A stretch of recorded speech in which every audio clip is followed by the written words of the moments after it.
हेमंत, कोई नया स्टॉक बताइए जहां पर इस समय अच्छे लेवल्स भी आपको दिख रहे हो, और खास कर ये मार्केट या फिर इंडेक्स जो स्ट्रगल कर रहा है हायर लेवल्स पे। बहुत से लोग होते हैं जिन्हें मार्केट में कॉन्स्टेंटली एक्शन चाहिए होता है, उनके लिए कोई इंटरेस्टिंग ट्रेड हो तो। देखिए, मेरे हिसाब से पहली चीज़, mid caps will outperform large caps. मुझे लग रहा है कि निफ्टी अगर कंसोलिडेट करेगा तो आपको लेकिन बहुत सारे ट्रेडिंग स्टॉक्स मिल जाएंगे। टायर स्टॉक्स हमने ऑलरेडी डिस्कस कर लिए, उसमें Apollo tyre is showing good momentum. Mid cap pharma एक ऐसी साइड है जो मैं डेफिनेटली डिस्कस करना चाहूँगा मीर। मुझे ऐसे लगता है कि उनमें दोबारा से बाइंग जिसको बोलते हैं इंटरेस्ट आ रहा है। बायोकॉन एक स्टॉक है जहां पे अगर आप ट्रेड करना चाहें तो 1095 का स्टॉप लॉस और 1170 का टारगेट लगता है। और अगर आप स्मॉल मिड कैप्स में बिलीव करते हैं तो मिड कैप फार्मा में ग्रैनुअल्स करके एक स्टॉक है जिसमें लगातार ओपन इंटरेस्ट ऐड हो रहा है पिछले 3 दिनों से। मुझे ऐसे लगता है कि अगर आप उसमें 132 का स्टॉप लॉस रखें तो 146 का टारगेट मिलता है। तो ये साइड ऑफ बिजनेस जिसमें अब जाकर बाइंग शुरू हुई है, में आने वाले 2 से 3 सेशंस में अच्छा रिटर्न दे सकते हैं ट्रेडर्स को। जी मिस्टर बसीन, ये टेक्सटाइल स्पेस से रेमंड्स पर आपका व्यू क्या है? कल एक स्ट्रॉन्ग मूवर था, ये स्ट्रॉन्ग वॉल्यूम्स के साथ चला था, आज भी ये 13-14 रुपए ऊपर ट्रेड कर रहा है। हाल ही में मैनेजमेंट की ओर से कमेंट्स भी आए थे कि वो अपने ब्रांडेड बिजनेस को अग्रेसिवली स्केल अप करेंगे और स्टॉक में अच्छा मोमेंटम आया भी। ये भी 600 सवा 600 पर आ चुका है। अगर आप ट्रैक करते हैं तो क्या कमेंट्स हैं आपके रेमंड्स पर? नहीं, रिसेंट टाइम में मैंने रेमंड देखा नहीं, लेकिन जैसे आपने कहा if they are going to unlock the brand, तो ब्रांड वैल्यू इनकी बहुत पुरानी है। और जैसे हमने देखा in textile space, Arvind also on the back of the brand and of the real estate, plus हमें पता है कि रेमंड के पास भी थाने के पास काफ़ी ज़मीन है, तो आई थिंक वो एक रीडेवलपमेंट प्लान उस पर भी होएगा, that will be an added kicker. But definitely textile एक बहुत अच्छा स्पेस है। इस पर हमारा एक टॉपिक रहा है आप ही के चैनल पे 52-55 पे, हमने बहुत स्ट्रांगली ट्राइडेंट रिकमेंड किया था, which was in the space of home textile and furnishing and paper, and the stock वो बहुत बड़ा आउट परफॉर्मर है 70-71। हम अभी भी रेकमेंड करेंगे कोई डिक्लाइन पे लीजिए, इसका 1 साल का नजरिया 85 से 90 है। जी मिस्टर बसीन, अभी आपने बड़े बैंकिंग स्टॉक्स में तो अपनी चॉइसेस बताई थी, लेकिन क्या छोटे बैंकों में भी आपकी कोई प्रेफर्ड चॉइस है? क्योंकि दिसंबर क्वार्टर का अगर हम डाटा देखें तो HNIs या फिर म्यूचुअल फंड हाउसेस की छोटे बैंक्स काफ़ी पसंदीदा शेयर्स रहे हैं, specially Karnataka bank, RBL, south Indian bank, DCB bank और फेडरल बैंक। इन स्टॉक्स में से कोई पसंद है आपको?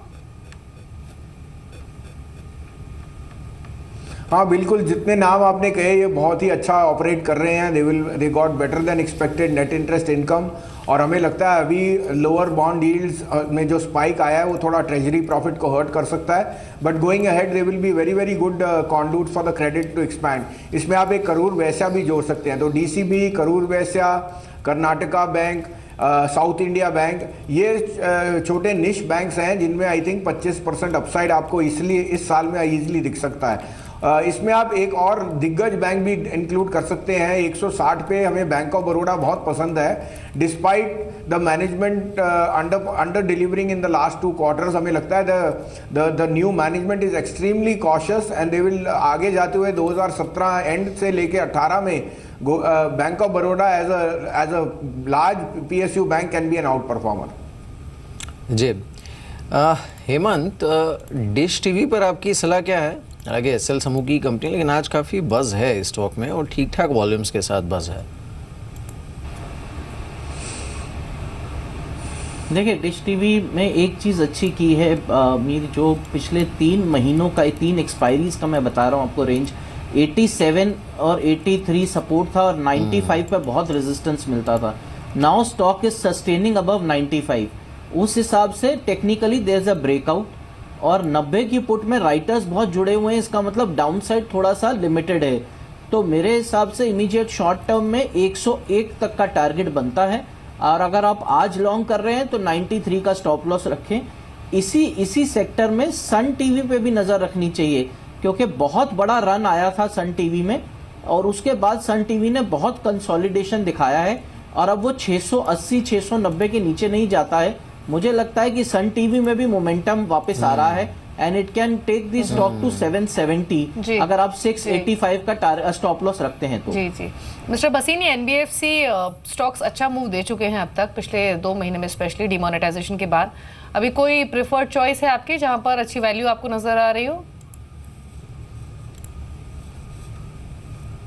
हाँ, तो बजाज फाइनेंस हमारा टॉप पिक रहा है। आप एक यहाँ से 800 रुपये से रेकमेंड किया था, 1100 का टारगेट अब ऑलमोस्ट अचीव हो चुका है। अब उसमें अपसाइड में ज़्यादा स्पेस अभी शॉर्ट टर्म में नहीं दिख रहा, लेकिन हम रीइटरेट करेंगे 2 small micro stroke NBFC, Gruh Finance which is a very good player in the small ticket, और जिसने क्वार्टर ऑन क्वार्टर आपको 20 से 25% ग्रोथ रेट दिखाया है for the last many quarter. उसके नेट इंटरेस्ट मार्जिन भी स्ट्रांग है। ग्रुप फाइनेंस 330-35 के करीब मिले तो बहुत अच्छा बाय है। और हमारा ओवरवेट सैटिन क्रेडिट केयर है जो माइक्रो फाइनेंस में एक आउट परफॉर्मर है, और जहाँ पे सबसे ज़्यादा दारोमदार ये यूपी के इलेक्शन का रहेगा। आई थिंक एक बार ये इलेक्शन हो जाए, either way this stock should be an outperformer. हमारी यहाँ इसमें खरीद की एक पोजीशन भी है as a disclosure, and we are recommending कि 550 रुपये का टारगेट हो जाएगा इसका ईयर एंड तक। आपने इलेक्शंस की बात की, इसमें हमने देखा इनफैक्ट लेकर स्टॉक्स में भी पहले तमिलनाडु में जो सीएम का ड्रामा हुआ वो, और उसके बाद अब ये जो 5 असेंबली स्टेट के इलेक्शन हैं, इस पूरे घटनाक्रम के दौरान हमने जो ब्रूअरी स्पेस है या फिर लेकर स्टॉक्स है इसमें ठीक ठाक एक्शन देखा था। यहाँ पर हेमंत, यूनाइटेड ब्रूअरीज और यूनाइटेड स्पिरिट्स क्या करना चाहिए इन पर?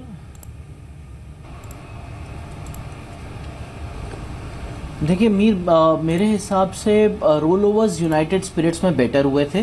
92% पोजीशंस रोल हुई हैं और स्टॉक एक बहुत स्ट्रॉन्ग बॉटम के आसपास आ रहा है। 2250 से 2280 का जो जोन है वहाँ पे बहुत समय हमेशा यूनाइटेड स्पिरिट्स ने रिबाउंड दिखाया है। तो अगर अब अगर आप 2280 के आसपास आता है तो आप डेफिनेटली एक बार अटेम्प्ट कीजिए लॉन्ग, क्योंकि वहाँ से वापस रिबाउंड 2450 तक बनता है। ओवरऑल स्टॉक अभी भी उसी रेंज में है 2250 से 2450 के, बट अब वो ट्रेडिंग रेंज के सपोर्ट साइड पे आ रहा है, तो मेरे ख्याल then it becomes a good buy. जी, एक बार एलएनटी को देख लेते हैं। 1.25% की बढ़त लेकर 1482 पर ये स्टॉक ट्रेड कर रहा है, और आज जेफरीज ने अपने डिफेंस सेक्टर में टॉप पिक के तौर पर एलएनटी को चुना भी है। एक और खबर भी है कि एलआईसी 5% स्टेक बढ़ाना चाहती है एलएनटी में, 16% से बढ़ाकर 21%। आपके कमेंट्स क्या हैं एलएनटी पर मिस्टर वसीम? तो एलएनटी हमारा टॉप प्ले रहा है ऑन द कैपेक्स साइड, जहाँ पे हमें देखा है कि even though the margins were below expectation, order book strong है और आगे जाते भी स्ट्रांग है। उसके 3 कारण है दीपाली, जैसे आपने कहा, एक तो डिफेंस है, एक हाइड्रोकार्बन है, और तीसरा जो मिडल ईस्ट में ऑयल में काफ़ी उछाल आया है, उस कारण से a lot of their engineering projects वो भी वापस ऑन कोर्स आएंगे।